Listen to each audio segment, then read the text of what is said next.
welcome to the Castoff. This is the #1 recasting show on the internet, where two contestants compete by recasting your favorite actors in movies you love. I'm your host, Craig Price. Matinee Villain Month continues, and we have a granddaddy of bad guys of all bad guys. And no, that's not Randy Redacted, but Bram Stoker's Dracula. But let's meet our contestants, and that is the previously announced Randy Redacted from the Cult 45. Hasn't been on since April. Randy, come on. What? I said hello. I know. I am evil. You haven't been here since granddad. April, and Tracy is making his 6th appearance on this season alone. So you've got to be on at least maybe in the teens. You may be the most frequent guest we've had, Tracy. But we will start with Randy because Randy hasn't been on in so long. April, you kicked off this season, which we really appreciate. And Hey. How are you been? I've been just hiding, basically. Hiding, planning out my dastardly plans for world domination through guest starring on other podcasts, as many as possible. And how's that working out for you? Terribly. No one else listens to anyone else's podcast. I noticed that because, you know what's even worse is I know when there's a screening going on in Utah because my viewership drops down to nothing because the only people who watch it are Alex Barnhill in Texas and, of course, our good friend Tracy Mangum. You seem to watch on a regular basis. Tracy? I try and tune in. Okay. I enjoy the show. Long time no see. We haven't seen you since, 2 weeks ago when your brother was on here to do we did the simulation of the, and I wish we had taken more pictures because I don't think people realize how ridiculous your brother looked pandering with those puppets. It's true. I knew I was going down as soon as he told me he was bringing the puppets in. I'm like, you're doing voices and you have props. I'm screwed. Well, you started off but I gave it the old college try. So, that was good. You started off with a gangbusters gonzo. He went with, I guess, his go-to Kermit. And after that, you guys, it was a rapid decline of talent. You guys couldn't figure out who was what. The voices were garbage. But we had fun. It was a fun show. I think everybody enjoyed it who was there and people listening to it. So thank you very much for being on the show. But we have you come back to get beat up again because let's be honest, how many times have you won this year? I think like once. Did you win? Although, go ahead. I was going to say Randy and I are 1-1. Right. So this is a tiebreaker. But when we played the three-way with the Movies That Make Us crew, did you win one of those? I think. Did we lose you, Tracy? Oh, I'm here. I'm going to try and find a better spot. Oh, Tracy's losing us. No. Oh no. This is how we see a tour of Tracy's house. But while Tracy finds a little behind the scenes. Yeah. There it is. Well, when Tracy goes and finds a new place to settle in. What a great house. I know. He's got a nice house. He lives in Utah. They've got good houses. Let's talk about the rules, which are fairly simple, and they have not changed. We're going to name the character and an actor, and you're going to give me a replacement. That person's going to get a point for the best choice. You're going to get an additional point if you happen to pick my secret selection. Now, remember, the best choice and my secret selection have become less and less common because our judges, who are not named Craig, sometimes are wrong. But usually my secret selection is the best choice. Person with the most points wins. If there's a tie, double feature to win. And we'll talk about that when and if that is necessary. But, as always, this show is brought to you by Matinee Heroes. And October means Matinee Villains Month. This Saturday is our 250th episode as Derek McCaw comes to talk They Live.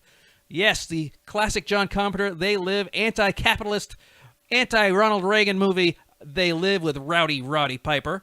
You can head over to matineeheroes.com/subscribe to follow the podcast, or you can listen to tonight's post-show exclusively on the audio feed on Castoff every Thursday in the Matinee Heroes feed. So head over to matineeheroes.com/castoff, where you can also subscribe to the video feed. Hopefully you can click on the YouTube. At some point, we're going to need more viewers so we can get that custom URL that we so desperately crave. Well, Tracy seems to have settled in, so we are going to start back to the beginning of a legend with Bram Stoker's Stroker Ace. Yeah, Strokers. it's Bram Stoker's Dracula. And we're going to start off with Randy. Randy, you're going to go first. And we start off with Gary Oldman playing both a John Lennon and crazy old lady Dracula. So who do you have playing the titular Dracula? So the problem with recasting Gary Oldman is that you have to find someone who can play literally anybody. Gary Oldman can play literally anyone. He's played 1,000 people. He can be hero or villain. And I did not come up to snuff on this one. I'm just going to be honest with you. So I went with the most handsomest guy with long hair I could think of. And I went with Kit Harington. Okay. Known as the Bastard of the North from Game of Thrones. His movie career up until next month has been pretty suspect with Silent Hill, Revelation, Brimstone, Pompeii, Seventh Son. But he is going to play Black Knight in Marvel's MCU's Eternals, which we'll see how that goes. But yeah, he seems like a nice enough guy. I don't know him personally, so we'll just have to go with that. Now, by the window, so if he happens to lose, he can jump out of it. Hopefully you're on the first floor. Tracy, who do you have playing Dracula? Yeah, I'm with Randy. Recasting with Gary Oldman was not easy. You need somebody who's got charisma, somebody who can be menacing, somebody who can be deadly, somebody who can be charming. This actor had done some really, really good villain work, both on TV and in movies. I went with Mads Mikkelsen. Nice. Yes. He's known for being evilly awesome as in Hannibal. He was the bad guy in Casino Royale. He was the bad guy in Doctor Strange. He may or may not be the bad guy in Indiana Jones 5, but he can be a sweetheart because he was really nice in Rogue One. And apparently he's pretty good in Riders of Justice, which will be our November Patreon. So if you're a Patreon member, listen for Riders of Justice with Mads Mikkelsen, because Alan tells me it's wonderful. I haven't seen it yet. So we have Kit Harington, Mads Mikkelsen. And Mads Mikkelsen gets the point because it's friggin' Mads Mikkelsen. Kit Harington, yes, I will say, Randy, that one was one of your weaker picks, but it's just the first pick. You've got a long way to go. And you could easily get back. So I went with Daniel Day-Lewis. I mean, you got to go with Gary Oldman, who can play anybody. The only problem is Daniel Day-Lewis has to become a vampire before he can show up on set. So he'll actually be killing people, sucking their blood for several months before the shooting schedule. So you can't have that. Not with these days. No, especially with COVID. Canceled. Yeah. I was just thought I guess OSHA would be upset. So. The next person we have is the lovely Winona Ryder as Mina Harker. Tracy, who do you have playing the love of Dracula's eye? Yeah, so you need somebody. It's hard because Mina is not the most developed character. The women kind of get the short end of the stick in this movie. They're just there to bite. You just bite them. That's all they're there for. Yeah. So I kind of went with a younger actress. Winona Ryder was very young at the time when she got cast. I wanted somebody who could be both strong and vulnerable. She's kind of the it girl right now. I went with Anya Taylor-Joy. There you go. Yes, she is she's the queen of chess right now. She was on Vivitch, which is the witch, but they spelled it with two V's. She was in Split, which I didn't realize that was her in Split, and also Mr. Glass. She is in the New Mutants, which I haven't seen yet. I'm not sure which character she plays in New Mutants. Magic. Oh, okay. That makes more sense then. Magic. And she's in the movie that's coming out in 2 weeks. This is Edgar Wright's latest thriller, Last Night in Soho. So that ought to be a good one. Randy? She's the ghost. No, it's like a time travel thing. She's like, it's a time travel ghosty thing. But yeah. So who do you have to go up against It Girl and Anya Taylor-Joy? Not anyone good enough for that. Okay. Jeez. All right. So Randy is coming strong with the confidence. Yeah. It's going to be great. From what I remember about this movie, Winona Ryder does very little, and the only thing I can honestly remember is this gif of the rain and things. But yeah, I went with Maya Hawke. Maya Hawke, known for some famous parents. Okay. She's the offspring of Uma, and not Oprah, but Ethan. Uma, Ethan. Uma. Ethan Hawke and Uma Thurman. She's the girl in Stranger Things. She did a great job in season 3. After that, I have no idea. None of these things, these words I'm about to say mean nothing to me. Lady World. That's never a good sign. Anybody see that? Nope. Human Capital. Nope. Fear Street Part 1, 1994. I heard it was great. Mainstream. Nope. No, I have no idea. So I honestly, besides Stranger Things, I don't know what she could do. So we've got Anya Taylor-Joy, Maya Hawke, and we're going with Anya Taylor-Joy. Tracy gets the second point. Tracy's gonna win. Yeah. Here you go. It's not over. Go, Tracy. I went with Kristen Milioti because I think her eyes are great. And she's got that weird Aliota. What was she was in Alita Battle Angel eyes? They didn't need to use the CGI on her. Her eyes are so big. Okay. So Randy, we're gonna go back to you. We're gonna go with the heroic vampire slayer Anthony Hopkins as Van Helsing, the Dutch professor. Who do you have playing someone who is an amazing actor and a great villain himself? So I went with someone who is an okay actor and sometimes a really okay villain himself. And kind of like a nod, a wink, wink. Hey, you guys remember vampire movies? I went with Kiefer Sutherland. Kiefer Sutherland, nice. yeah. He's known for being a day player, especially in 24. Get it? 24. It's a day. Anyways, he was in Flatliners, Stand By Me, Young Guns, and of course, what you're talking about, the vampire movie, The Lost Boys. Yeah. And he looks vampirish there. I mean, he looks like he's a professorial vampire killer. Mm-hmm. Mm-hmm. So, Tracy, who do you have going up against Kiefer? Yeah, so Van Helsing in this movie, he's just kind of having the most fun out of anybody. He gets some great throwaway lines. He gets to hunt down Dracula.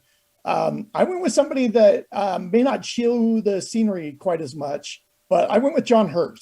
Oh, he can chew scenery. He can, yeah, he can. Well, not as much as Anthony Hopkins, though. Well, not anymore. I mean, No. oh, Yeah, he can. yeah, sure. He can, Oh. but he can do it. That's awful. Of course, he was in Alien, Rob Roy, Snowpiercer. Those 3 you can find at matineeheroes.com and look in the archives.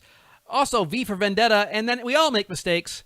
King Ralph with John Goodman. I'm sure you've seen that one. I remember that. Do you? I'm sorry. I do remember that. That's Kiefer Sutherland, John Hurt. The judges went with John Hurt. Oh, this is not looking good for Randy. Surprise. What do you mean surprise? Wow. Randy. Hey, here's 3 TV people. Are they going to be any good against 3 really good actors? Who knows? I like your Kiefer pick. That's a Kiefer solid people. pick. Well, I went with Christoph Waltz. I think he'd be a good Van Helsing, especially from Django Unchained. So let's start with our next. This is the worst. Now, this is the most horribly miscast Jonathan Harker, played by Keanu Reeves. Whoa, you're Dracula. So. This is not a Southern accent. Come on. Yeah, it's True. Is it an accent at all? It's not even He an accent. tries to do English. Yes, it's Dick Van Dyke does a better English accent. Chippy-o, har. Exactly. So Tracy, who do you have playing Keanu Reeves's Jonathan Harker? Yeah, Keanu tries so hard in this movie. Like, you can tell how earnest he is, and He's still like, young. I'm gonna do this role. This is gonna be fantastic, and it just doesn't really work. So, in order for somebody who's going to be able to be captured by Dracula, who's going to escape from his castle, he's got to get away from the naked women in the castle, the vampires trying to seduce him. He has to get back to the love of his life. Needs somebody who is both incredibly handsome and yet very talented. I went with the late Heath Ledger. Oh, very well. Yes. He's tragically talented. He died very young, right after The Dark Knight came out. But he was in 10 Things I Hate About You, A Knight's Tale, Monsters Ball, Brokeback Mountain. These are not bad movies. These are pretty good movies. So now we move on to Randy. That's not a good sound. After like 3, like there's like whatever. Hey, we've had people come back from 4-0. It's true. But like, not with these picks. No, not with the 3 picks. Not with these picks. These are like dog turds. Anyway, Keanu's not the greatest actor, and for some odd reason, I was like, I've seen this guy in other movies. He can be a good actor when he wants to be, just not in any of the Harry Potter stuff. Okay, so I went with Ezra Miller. Yeah, the Flash is Ezra Miller. He's known for quirky, off-putting characters because he is a quirky, off-putting character in real life. He was in We Need to Talk About Kevin, The Perks of Being a Wallflower. He was in Trainwreck with Amy Schumer. I think Those first 2 are good movies. Trainwreck's good. I don't think Trainwreck's bad. Now we get into some garbage. Justice League. Yep. He plays the Flash. Though I saw the Flash teaser they sent out that was narrated by the great Michael Keaton, and I'm actually kind of excited for it. Yeah. He was one of the few highlights of Justice League. Well, what your definition of highlight is different than mine. He's okay. So he was the least worst. Right? That was it. But that picture right there, that looks like Loser Olympics. Yeah, that's why I picked this picture. Thank you. Well done. Thank you, sir. Most of my time is not really thinking about who should win, who should lose. It's finding pictures that fit the character that we're trying to talk about. I used to just put up, Getty Images, runway pictures, but then I'm like, let's see if we can find some. And we've got Ezra Miller, Heath Ledger. We have to go with Heath Ledger because he's dead. Oh wow! Look, who would have guessed? I picked 2 dead actors. Who would have guessed? You put it is playing the dead actor card. Oh, it is about the undead. Are we gonna go with the tragic story about the really great actor who died at a young age, or are we gonna pick the guy garbage person who did garbage things with garbage people? And then garbage choked fans. He can do good things when he wants to. I don't even I'm know. not saying he's not good. I'm just saying. I went with a young Jude Law, because I think he'd be fine. He's English. He kind of looks like that right there. He looks goofy. He looks like, is that Dracula? So next we have the administrator of the insane asylum, Dr. Jack Seward, played by a very young Richard E. Grant. He does not look like this now. What a baby-faced Richard E. Grant. From here, he goes on to be just an amazing character actor. He was pretty good in the movie too. So, Randy, let's get this going, man. The comeback starts now. Who do you got? Get this turd train moving. Okay. Who do you got playing the administrator of the insane asylum? So, as I got further down the list, I forgot what these characters were or who they did or what they did. So I was like, whoever's close enough, right? Like, whoever's close enough to the person I'm thinking of. And all I remember was Old Man Loki. And I was like, who could I get to play Old Man Loki now? And I went with Adam Driver. Adam Driver. This is a solid pick. He's known for the genocidal hottie that is Kylo Ren from the Star Wars sequels, but fantastic actor. Black Klansman, Logan Lucky, Silence, The Last Duel that he's in theaters now. He's great. And if I was going to pick someone to represent me in a Hollywood movie, he looks like the handsome version of me. I am like the bad clone of Adam Driver, especially when I was younger and I had actually dark facial hair and not this white Santa Claus beard that I got going. Your face was like up against the glass of the test tube, and you're like, Hey, for a long time, people said that I look like Steve Buscemi. So to have people say, "Hey, you kind of look like Steve," you kind of look like Adam Driver's dad, I'll take that. That's a step up. Yeah, I am Adam Driver's dad. I'm so proud of him. I'm thinking of the age difference, and it's possible. It's very possible. All right. Though I would not have had a 6-foot-something son who was a Marine. That's just not going to happen. All right. Tracy. Oh, go ahead. No, I was like, who do you got? I figured you knew what was going on, but. Yep. Just didn't know if you were going to jump in. Do I need the jingle keys to keep your attention? So this is another character that kind of gets a short shrift in the film, doesn't get a whole lot to do. Really, and kind of going with the Richard E. Grant with somebody who was on Loki, somebody who played kind of an offbeat, weird, quirky character himself. I went with Jonathan Majors. Nice. Known for his commanding presence on Loki, and he's great in Lovecraft Country and The Five Bloods. I have not seen Captive State, but I am looking forward to the Netflix movie, The Harder They Fall. I've seen advertisements and trailers for this. It's cowboy western. It looks fantastic with Idris Elba and Regina King and Jonathan Majors, and they all look slick and cool, and I can't wait. Awesome. So, we got Adam Driver, Jonathan Majors. I picked Andrew Scott, and the reason why I put that in there is because I didn't even put it in there. Jonathan Majors was selected. I sorry, and that means that Randy is mathematically eliminated. What? Who knew? That was a clean sweep. This is a rarity. I will take the fact that it's been 6 months since you've been on. He's rusty. But before we give you the final thought, Tracy, I want to remind people we desperately need subscribers. We need viewers first who can subscribe. So the 4 of you that are watching right now, please go and subscribe. I'd really appreciate it. Also, while you're there, you can head over to the matineeheroes.com/store. In honor of our Glenn Ross, we have an Always Be Casting shirt that we have made. So all podcasters, regardless, go buy this. It's the holidays are coming. I need that. Yes. I think I might be making it one that also says coffees for casting, but Always Be Casting, a custom made shirt by me. I did that. Sometimes I have skills as well.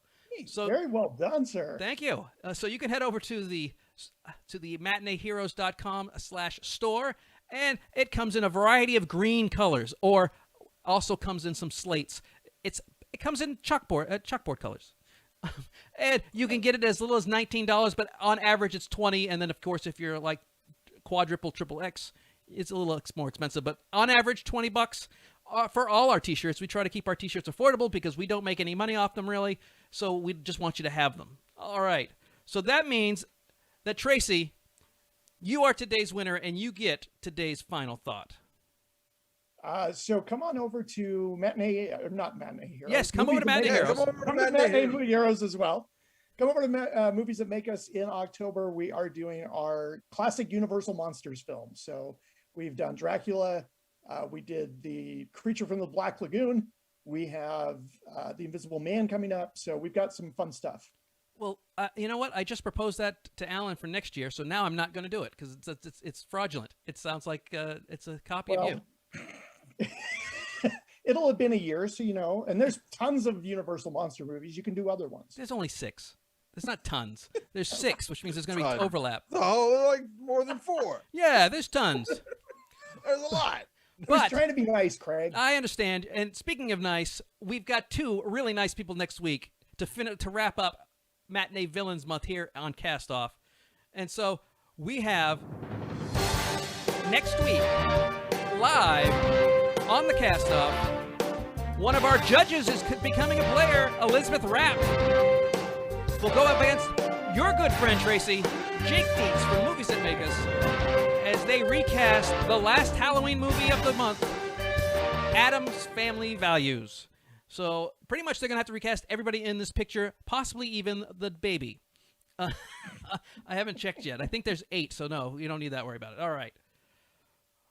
Always remember, if you want to be on the show, Randy, you can just ask. You can just come and ask me if you want to be on the show, because we really like having you on, and I'm sorry that this particular episode didn't go well, but you have been known as the prophet. You want to get trounced again? Yeah. Sure. Well, the competition has gotten stiffer since you've taken your sabbatical. So you can head over to matineeheroes.com/castoff/application.